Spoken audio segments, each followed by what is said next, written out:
प्यारे दोस्तों, आप कहानी सुनते हैं परंतु आप लाइक, शेयर और सब्सक्राइब नहीं करते। आप सभी से रिक्वेस्ट है कि हमें सपोर्ट करें। हमारी कहानी समाज में बदलाव के लिए है और हम सब मिलकर समाज में बदलाव ला सकते हैं। तो प्लीज लाइक, शेयर और सब्सक्राइब जरूर करें। आइए कहानी शुरू करते हैं। दोस्तों, आज की इस कहानी में आप सभी का स्वागत है। मेरा नाम आर्यन है।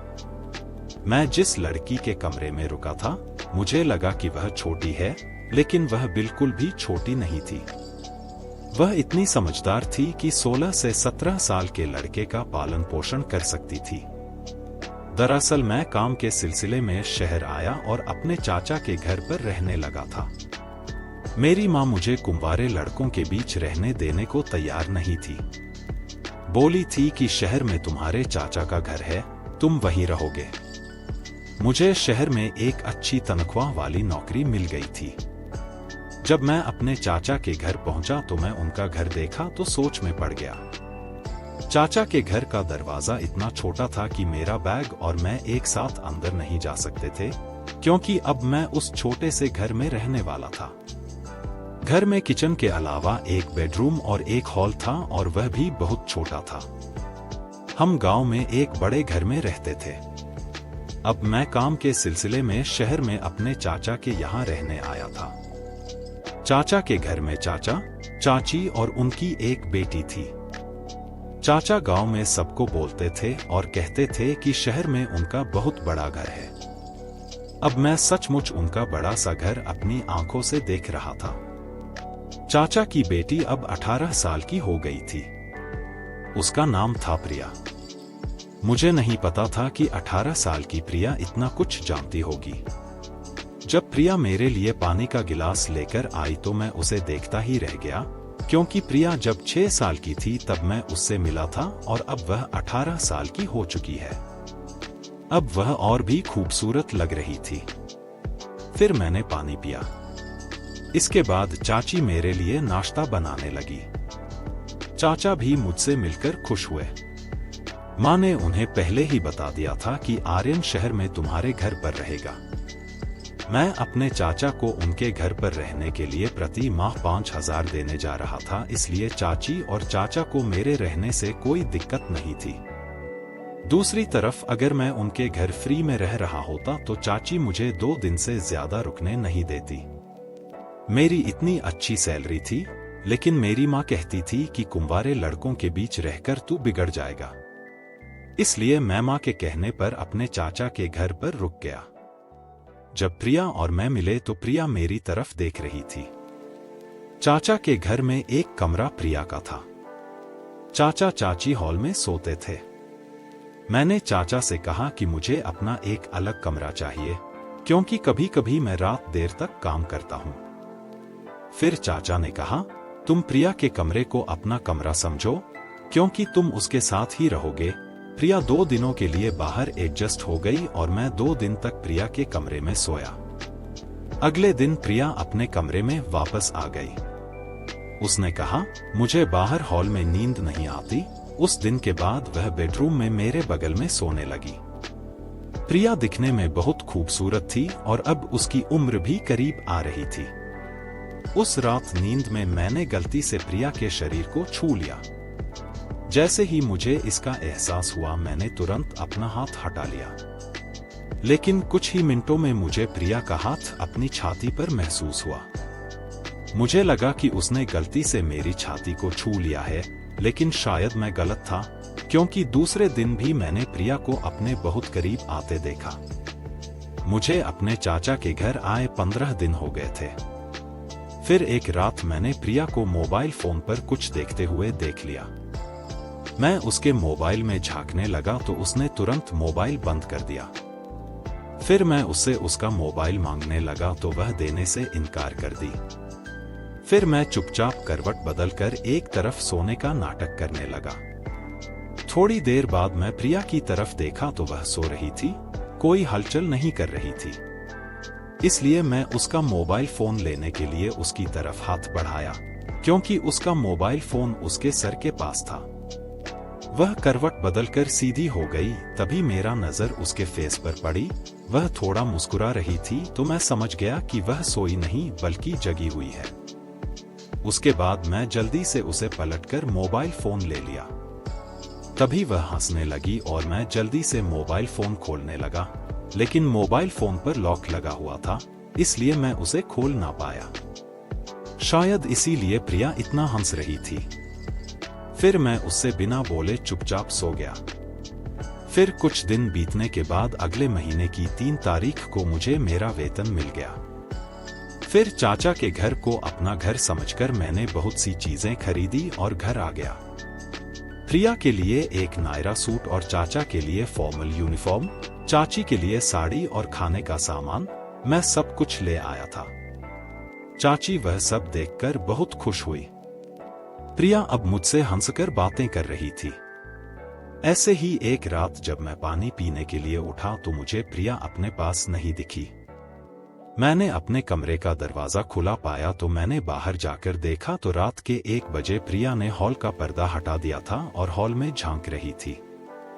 मैं यह देखने के लिए उसके पीछे खड़ा हो गया कि वह इतनी रात हॉल में क्या देख रही है। जैसे ही मैं उसके पीछे खड़ा हुआ, मेरी नजरें हॉल में घूम गई। सामने का नजारा देखकर मैंने प्रिया को एक तरफ खींच लिया और उसका हाथ पकड़कर बेडरूम में ले गया। मैंने प्रिया से कहा, प्रिया तुम यह क्या कर रही थी? वे तुम्हारे अपने माता पिता हैं। रात को मम्मी पापा के निजी समय में ताक-झांक करना सही नहीं है। प्रिया को इस तरह चाचा चाची की तरफ देखता देखकर मैं थोड़ा गुस्सा हो गया। तो उसने मुझसे माफी मांगी और कहा कि भाई इसके बारे में किसी को मत बताना। मैं आज के बाद ऐसा कुछ नहीं करूंगी। प्रिया जो कर रही थी उसमें उसकी इतनी भी गलती नहीं थी। चाचा को अब एक बड़ा घर खरीद लेना चाहिए था, क्योंकि उनकी बेटी अब बड़ी हो रही थी, तो उन्हें इस बात का एहसास होना चाहिए। अगले दिन मैंने चाचा से कहा, चाचा अब आपको एक बड़ा सा घर खरीद लेना चाहिए। अब हमारी मायरा बड़ी होती जा रही है, उसे भी अपना अलग कमरा चाहिए और आपको भी अपना अलग कमरा चाहिए। चाचा ने कहा, घर में हम 3 लोग हैं, 3 लोगों के लिए ज्यादा बड़े घर की क्या जरूरत है? अब तुम घर में चौथे व्यक्ति हो, फिर भी हमें रहने में कोई दिक्कत नहीं हो रही है, तो फिर बड़ा घर क्यों चाहिए? जवाब सुनकर मेरा चेहरा उतर गया। चाचा से बात करते समय मेरा फोन बजा। मेरे फोन पर मेरी माँ का फोन था, इसलिए मैं अपना फोन रिसीव किया तो माँ ने मुझसे कहा, मैंने तुम्हें एक लड़की की फोटो भेजी है, बताओ तुम्हें कैसी लग रही है? मैंने कहा, माँ मुझे लड़की की फोटो बहुत अच्छी लगी। यह सुनने के बाद कि मेरी माँ की पसंद मेरी पसंद है, मेरी माँ ने तुरंत अगले 20 दिनों में शादी करने का फैसला किया। शादी के बाद कुछ दिनों की छुट्टियों के बाद मैं नौकरी के लिए शहर आने लगा। तब मेरी माँ ने कहा, अपनी पत्नी को कुछ दिनों के लिए अपने साथ ले जाओ। फिर मैं दीपिका को अपने साथ शहर ले आया। पहले मैं शहर में अपने चाचा के घर पर रहता था, इसलिए मैं अपने चाचा के घर आ गया। जब मैं अपनी पत्नी के साथ चाचा के घर आया तो प्रिया का कमरा पूरा मेरा हो गया था। वह रात में अपने माता पिता के साथ हॉल में सोती थी। दीपिका को शहर लाए हुए अभी 3 दिन हो गए थे। इन 3 दिनों के बाद अचानक रात को जब मैं अपनी पत्नी की बाहों में सो रहा था, तभी मैंने प्रिया को हमारे बगल वाले कमरे से झांकते हुए देखा। उसे देखकर मैं तुरंत दीपिका को छोड़कर बिस्तर से उठकर बैठ गया। मुझे उठता देख प्रिया तुरंत दरवाजे से हट गई। फिर मैं सोचने लगा कि अगर दीपिका को यह शहर का माहौल पसंद आया तो मैं तुरंत अगले महीने हमारे लिए वहां एक अलग कमरा तलाश कर लूंगा। लेकिन 5वें ही दिन दीपिका ने उस शहर को ना कहना शुरू कर दिया। उसने कहा, मैं यहाँ ज्यादा देर तक नहीं रह सकूंगी। मुझे गांव में रहने की आदत है। मुझे ना तो यहाँ का पानी पसंद है और ना ही यहाँ की हवा। फिर अचानक दीपिका की तबीयत खराब हो गई। इतने समय तक रहने के बाद मुझे उस पानी से कोई परेशानी नहीं हुई थी, लेकिन दीपिका को दर्द होने लगा, इसलिए वह गांव जाने की जिद करने लगी। उसकी तबीयत बिगड़ती जा रही थी, इसलिए मैंने उसे गांव भेज दिया। उसके बाद मैं अपने चाचा के घर पर अकेला रहने लगा। मैं दीपिका से उतना खुश नहीं था जितना मुझे होना चाहिए था, क्योंकि मैंने उसकी जो तस्वीर देखी थी वह बहुत चमकदार थी और वह शादी में चमक भी रही थी। लेकिन जब शादी के बाद उसने अपना मेकअप उतारा तो उसे देखकर मैं बहुत परेशान हो गया। वह थोड़ी सांवली थी। मुझे गोरी पत्नी चाहिए थी, लेकिन अब क्या करें जब शादी हो गई और वह पवित्र भी है, इसलिए मैं उस पर विश्वास करके उसके साथ अपना जीवन बिताना चाहता था। अब दीपिका गांव चली गई थी तो मेरे लिए और भी ठीक था। हालांकि अब मेरी शादी हो चुकी थी, फिर भी मैं शहर में ही काम करने वाला था, इसलिए मैंने सोचा कि चाचा के घर रहना ही ठीक है, क्योंकि एक अपने लिए इतना पैसा खर्च करना मुझे ठीक नहीं लगा। दीपिका के घर जाने के बाद मैंने 3 दिन की छुट्टी ले ली, क्योंकि मैं बहुत थक गया था और आराम करना चाहता था। जिस दिन मेरी छुट्टी थी, चाचा रोज की तरह सुबह अपने काम पर चले गए।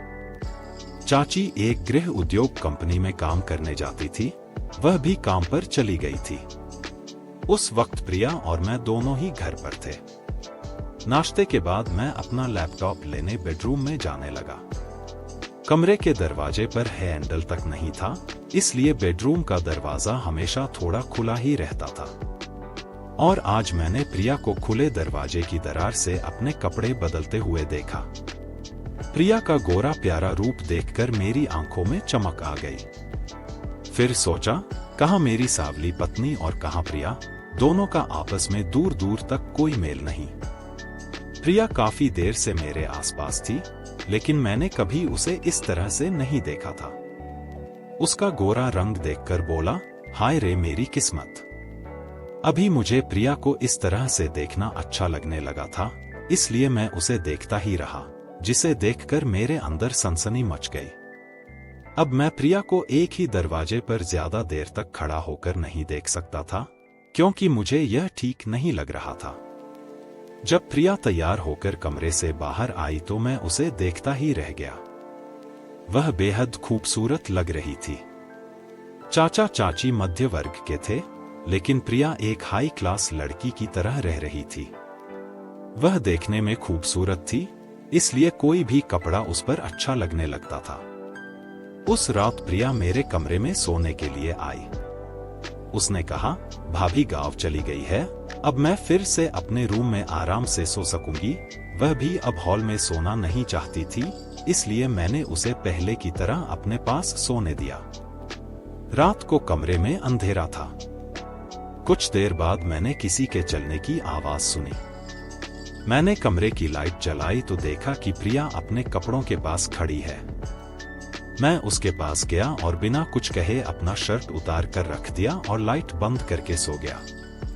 मुझे लगा प्रिया भी अपने कपड़े बदलने के लिए खड़ी थी, इसीलिए लाइट बंद कर दिया था। थोड़ी देर बाद मैं दूसरा लाइट चालू किया तो प्रिया छोटे छोटे कपड़े में थी। मैं उसे ऐसे देखकर शर्मा गया और फिर लाइट बंद करके सो गया। अगले दिन भी मेरी छुट्टी थी, क्योंकि मेरी छुट्टियां पूरे 3 दिन की थी। तो मेरे दोस्त ने मुझसे कहा कि आज हमें कहीं बाहर घूमने चलना चाहिए, इसलिए मैं अपने दोस्त के साथ दोपहर को घूमने गया।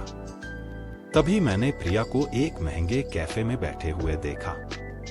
उसकी सहेलियां बहुत हाई फाई लग रही थी। वह घर से अलग अलग कपड़े पहनकर निकली थी और अब मैं प्रिया को एक अलग से कपड़ों में देख रहा था। फिर मैं उठा और जाकर प्रिया से मिला। मैंने उससे कहा, यह सब क्या है? वह मुझे अपनी सहेली से अलग ले गई और बोली, आर्यन मैं आज रात तुम्हारे सारे सवालों का जवाब दूंगी। अब तुम यहाँ से चले जाओ प्लीज। और हाँ, अपना मुंह बंद रखना जब तक मैं कि तुम्हारे सवालों का जवाब नहीं दे देती। फिर मैं रात को जब चाचा चाची सोने चले गए, तब मैंने प्रिया से पूछना शुरू कर दिया कि प्रिया मैंने दोपहर को जो देखा उसका क्या मतलब था। फिर वह बोली, यह सब हाई क्लास लाइफ थी, क्योंकि मैं इस तरह नहीं रह सकती। प्रिया 18 साल की लड़की थी, लेकिन मुझे उसके व्यवहार और वाणी में बड़ा अंतर नजर आया। मुझसे बात करते करते वह मेरे पास आ गई। जब से मेरी शादी हुई है, तब से मुझे अनुभव हो रहा था कि एक औरत से मुझे कितना सुख मिलता है। और अब प्रिया जैसी खूबसूरत लड़की को अपने पास देखकर मैं अपने होश खोने लगा था। लेकिन जैसे ही मुझे होश आया और मैंने प्रिया को अपने से दूर किया, तो मुझे जरा भी नहीं लगा कि प्रिया मेरे चाचा की बेटी है, क्योंकि उसके व्यवहार से मुझे ऐसा महसूस नहीं हुआ। उस रात मैं उसे अपने से दूर करके सोने चला गया और सुबह उठने से पहले ही कमरे से निकल गया। मैं हॉल में बैठकर नाश्ता कर रहा था। जब प्रिया कमरे से बाहर आई तो मैं उसे लंगड़ा कर चलते हुए देखा। मुझे समझ नहीं आ रहा था कि वह इस तरह पैर से लंगड़ा कर क्यों चल रही है।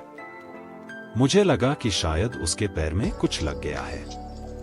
जब चाची की नजर उस पर पड़ी तो चाची ने उससे पूछा, प्रिया तुम इतना लंगड़ा कर क्यों चल रही हो? क्या तुम्हारे पैर में कुछ दिक्कत है? इस पर उसने कहा, आर्यन मुझसे बेहतर जानता है कि मेरे पैरों में क्या दिक्कत है।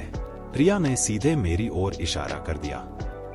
मुझे इसका कारण नहीं मालूम था और यह भी नहीं जानता था कि उसने मुझे ऐसा क्यों बोला, लेकिन फिर भी मैंने चाची को बताया कि सोते समय प्रिया का पैर बिस्तर के कोने से टकरा गया था। प्रिया सुबह से शाम तक मुझे बड़ी ही ललचाई नजरों से देख रही थी। फिर मैंने सोचा कि जैसे ही चाची काम पर जाएंगी, मैं उससे ऐसे झूठ बोलने का कारण पूछूंगा। उस वक्त प्रिया ने मुझसे कहा, आज तो मैं सिर्फ अपनी माँ के सामने लंगड़ा कर चल रही थी, कल पापा के सामने भी इसी तरह लंगड़ा कर चलूंगी और भी बहुत कुछ कर सकती हूँ मैं, यदि तुम मुझे वह नहीं दोगे जो मैं चाहती हूँ। फिर मैं प्रिया से बोला, जब तुम्हें बिना वजह किसी चीज की जरूरत नहीं है तो मैं तुम्हें कैसे कुछ दे सकता हूँ? तभी प्रिया मेरे पास आई।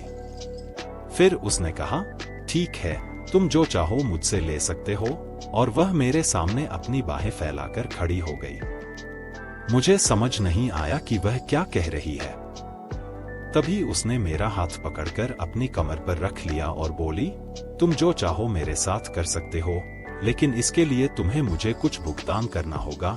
तब मुझे याद आया कल रात को भी शायद प्रिया मेरी पैंट से कुछ पैसे ही निकाल रही थी, लेकिन फिर भी मैंने उससे कुछ नहीं कहा। लेकिन अब तो वह चरम सीमा पर पहुंच गई थी।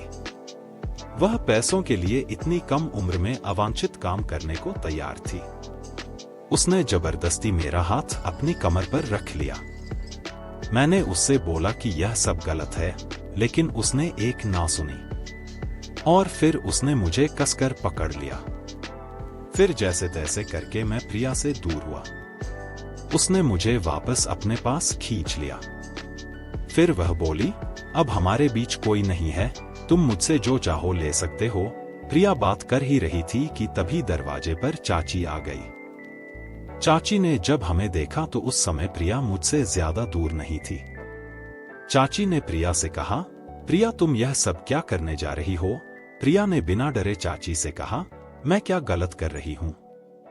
मैं भी एक अच्छी हाई क्लास जिंदगी जीना चाहती हूँ, तो मैं वही कर रही हूँ जो आप करते हैं। क्या आप अपने मैनेजर के साथ ऐसा कुछ नहीं करते हैं और उससे पैसे नहीं ले लेते हैं? मैंने यह सब देख लिया है। अब मेरे पास अपने घर में अधिक पैसा कमाने का रास्ता मिला है, तो मैं उसके साथ यह सब करने के लिए तैयार हूँ। फिर चाची प्रिया पर चिल्लाई। उन्होंने प्रिया से कहा कि तुम बहुत बेवकूफ हो, तुम्हें बड़ों से बात करने की बिल्कुल भी समझ नहीं है। चाची प्रिया का मुंह बंद करने के लिए उसके पास दौड़ी, लेकिन तभी मैंने चाची को रोक दिया। फिर मैं चाची से कहा, क्या प्रिया जो कुछ कह रही है वह सब सच है? तब चाची शर्म से अपना सिर झुकाए खड़ी थी और मेरे सवाल का जवाब नहीं दे पाई। तो मैंने आगे कहा, चाची आप यह क्या कर रही हो? शायद यह सब देखकर प्रिया की हालत खराब हो रही है। जब से मैं इस घर में आया हूँ, मैंने उसे एक बार नहीं बल्कि 2 बार मेरी जेब से पैसे निकालते देखा है।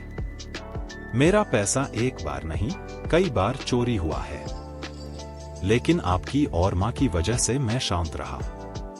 मुझे इस परिवार के किसी भी सदस्य पर कभी संदेह नहीं हुआ, लेकिन इस चीज से हमेशा के लिए छुटकारा पाना जरूरी था, क्योंकि प्रिया की हालत दिन ब दिन बिगड़ती जा रही थी। जब से मैंने प्रिया को पैसे चुराते हुए देखा है, तब से मैं उस पर नजर रख रहा हूँ। वह अब मेरे सामने पैसे नहीं चुरा पा रही थी। और मुझे नहीं पता था कि प्रिया अब ऐसा रास्ता चुनेगी। आप मुझे सच बताओ, आप दोनों मिलकर चाचा के पीछे इस घर में एक साथ क्या कर रही हो? मेरी बात पर चाची रोने लगी। फिर वह बोली, प्लीज सब्र रखो और अपने चाचा को कुछ मत बताना। केवल एक बार मैं एक लड़के को अपनी कंपनी में ले गई थी। उसके बाद कब उसकी नजर मुझ पर पड़ी, मुझे पता ही नहीं चला। मेरी कंपनी में एक मैनेजर के साथ मेरा रिश्ता है और उस रिश्ते का एकमात्र कारण पैसा है। तुम्हारे चाचा के पास पैसा होने के बावजूद भी वह हमें खुशी से नहीं रख पाता और ना ही उन्हें अपनी कोई परवाह है। तुम्हारे चाचा ने मेरे और अपनी बेटी के बारे में कभी कुछ नहीं सोचा। मैनेजर से जो भी पैसे मिलते हैं उससे मैं अपनी और प्रिया की कुछ जरूरतें पूरी कर लेती हूँ। लेकिन मुझे नहीं पता था कि प्रिया की जरूरतें इतनी बढ़ जाएंगी।